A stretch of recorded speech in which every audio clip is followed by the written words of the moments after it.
Coach, start off with a brief statement. Yep. Good week of practice so far. Obviously, have a few more days prior to Tuesday's tip, where we'll have our home opener, and we'll really start diving into our preparation starting today to go through Rice. I guess they're playing an exhibition game tonight. So I don't know if they played one of those close scrimmages or what, but They did. Yeah. Do you know who they played? And We you do. get a bootleg tape of it, or? No. Well, I guess what do you know about these guys? Adams is really good at the point guard position. He's a lefty, crafty, can make a three ball. Martin, who can play the 4-3. If they wanted to play really small, he could probably play some 5, number 10. They run some isolation stuff for him. They play a little bit in transition. They're really well coached. Scott Parra is a really good coach. They run a lot of screen, re-screen action, so we're going to have to defend pick and rolls really well. Chris Mullen at the off-guard spot. Another good player. The nucleus of their team is all returning. They're a scary team because of experience. They had a lot of guys returning off of last year's team. What do you think your emotion level is going to be? I know there's a few fans of the red-white game and the exhibition games. What do you think Tuesday night's going to be like for you? It doesn't really matter how I feel. It's how the guys in uniform. I mean, I'll just like every opener, I'll be excited. Obviously, when you're coaching in front of our fans, it's a new experience for me. But I've coached enough games where you walk in and you got to just focus on what happens between the lines, really. How ready do you think you guys are to open the season? Great question. Can I tell you at about 9:45 on Tuesday? You know, a lot of good. I think that as coaches, all of us would like a little bit more prep time, especially if you're new, to try to get your team ready. Having said that, I'm not the only coach. Probably a whole bunch of us thinking the same thing, that you'd like another couple weeks. But I do think our players are ready to play a game. They're ready to get out of this practice mode that we've been in, because your practice starts changing dramatically once you get into the regular season, for sure, because you kind of start focusing on prep on teams that you play. You try to clean up some of the stuff that you get off film. But I think we're about as ready as we could be for trying to implement a new system and stuff. And I think they're tired of hearing me, and so we need to start playing some games for sure. How do you guys respond to some of the overload theory, the gloves, weighted vest, string, that kind of thing? Guess probably have to ask them. They might have a different perspective than me. But the weighted vests have helped us, I think, in our skeleton to try to emphasize, working to get open a little bit more. Obviously the gloves are just, you take those gloves off and it becomes easier to catch, dribble, and shoot. So just kind of an overload principle that we've used for 3 days, and we're not going to probably do that again. The strings were just kind of a, move at the same time, like you're on a string, because we're still trying to work on our defensive concepts off the ball, not necessarily on the ball, but our weak side defenders become really important, and they have to move on a string. So no better way to illustrate that than actually use a string. The towel drill, I saw some video of that. Jimmy talked about that, where they were holding the towel up, Yep. sliding. Well, I guess that's playing defense without fouling, or kind of what's the Exactly. principle Yep. behind that? We've had too many fouls, so that's just a body up, hands up type of drill that we use. We've done it in the past. We just want our guys to be as disciplined as we possibly can. Actually, if like Rice was, I think, 53rd in the country from the free throws attempted standpoint, so we're going to have to defend them without fouling.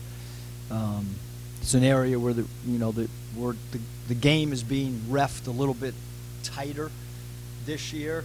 I think every beginning of the year, the whistles, you hear a lot more whistles, whether it's a high school season, a college season, NBA season, you just hear more whistles early on. And so that was just a drill we were trying to do to, try not to foul, try not to use your hands.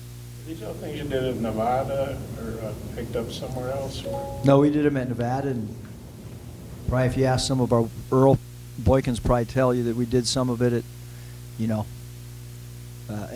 even in Golden State. Just little things to try to get in the, you know, it's not, we're not going to play defense with a towel for an hour, but hopefully if you do it for a couple minutes, it just kind of illustrates in their head the importance of it instead of just talking about it or blowing a whistle and saying, hey, you fouled the guy. I mean, it's just another way for us to try to emphasize, you know, today we're probably going to pull out a bubble and put it on the rim and work on our rebounding, chasing rebounds at different angles. Again, just little short themes that you might only do for 5 minutes and then move on to the next thing. What do you see from Gene Tall in those first couple of exhibition games, and what's he bring to his team this season? Yeah, JC's, you know, gives us experience, obviously. He gives us a guy that can play the 4, the 3, and some 5 if we want to play small. Can make an open 3 and can pass, dribble, shoot. A little bit inconsistent. You know, he played really, really well that game that we started him, and then he played better as a starter than the second game. But he's been great in our practices, had a great attitude, great work ethic, and certainly a guy that we're going to need to be a contributor for us. Did Mason Jones kind of continue the momentum he had from the last game? Yes, he's had another good week of practice, much better than the week that prior to him not starting in the exhibition. He's been very focused and brought the same energy and enthusiasm that he had the prior week. I know you watched a lot of film, you know, getting ready to take the job. What was your take on Adriel Bailey, and maybe, and since you've started coaching him, what's that been like? How do you think he's played in the preseason? So, I mean, obviously in his 2 preseason games, he hasn't missed a field goal. I thought, you know, one of the areas that we kind of talked to him about was just being a really good, taking pride in good shot selection, taking pride in being a guy that we could play through at the top of the key, where he could throw and chase pick and rolls, where he could be involved in dribble handoff situations. I thought he had some great moments last year, and then I thought he had some moments with some inconsistency as well. So we've just talked to him about being a senior, being a leader, being a guy that we need a consistent approach to. And to me, he should fly around the floor. He should be a great loose ball getter. He should be a very good offensive rebounder. He should give us an identity with how hard he plays, and not take ill-advised shots, so to speak.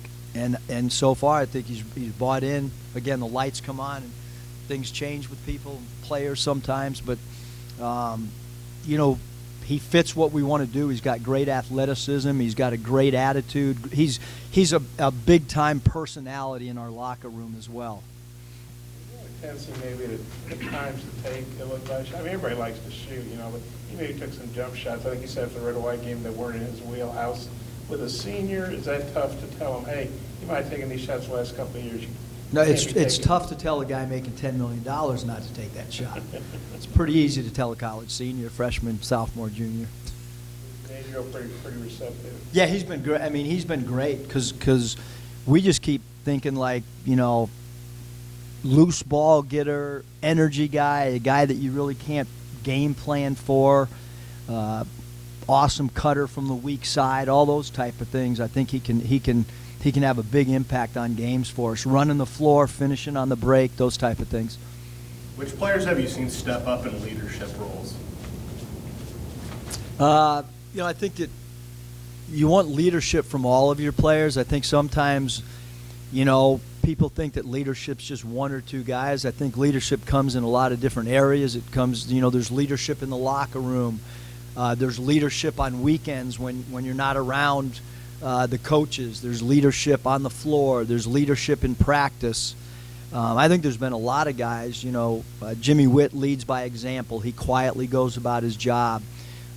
Mason Jones and J5 have been leaders in the fact that they come in and get shots and reps up at all hours on weekends and so forth. And Scylla, same thing, where he's been coming in and getting shots. And so that's leadership through example on hours when coaches aren't around. And so I think there's been a lot of guys that have shown leadership. Isaiah Joe just does his job every day.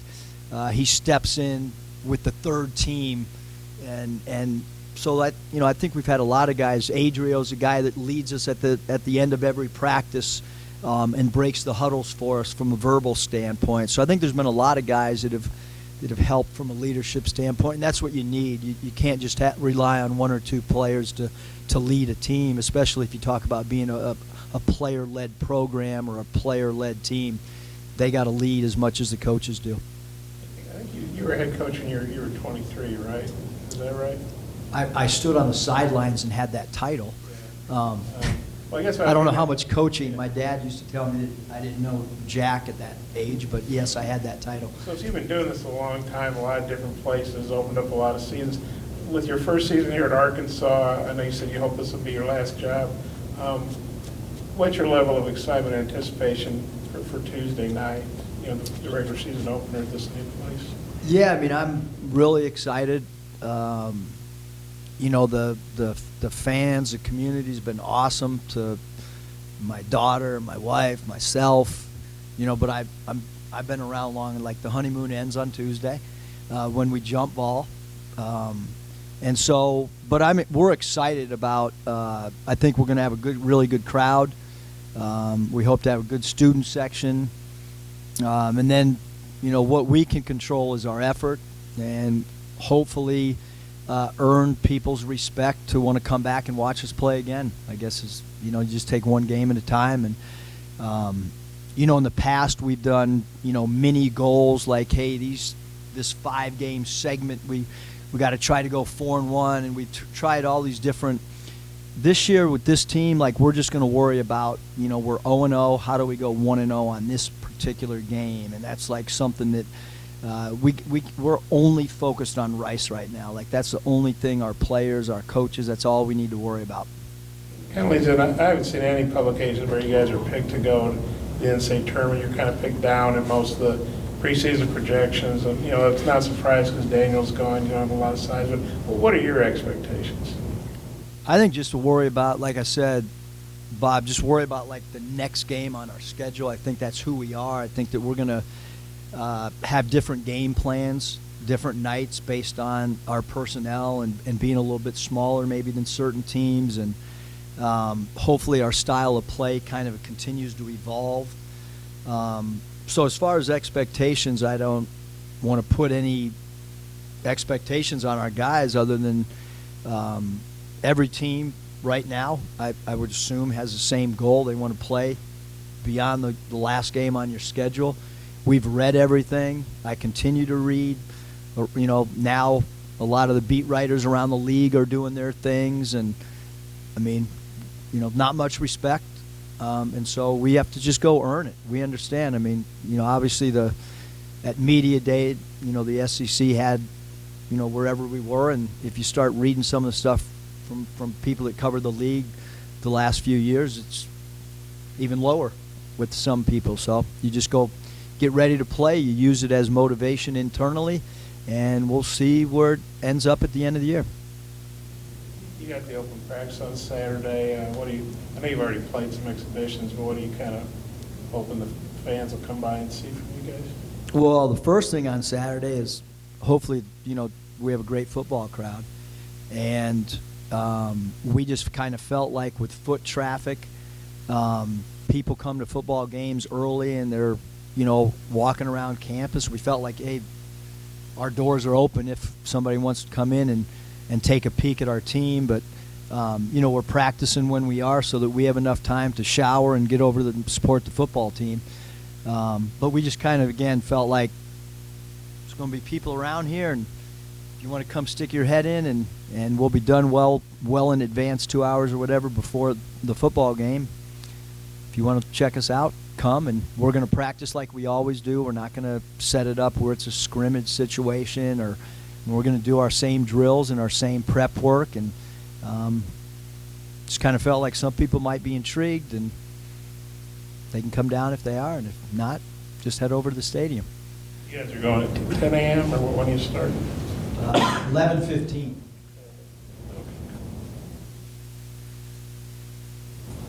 Anything else, Coach? Thank you. Appreciate it.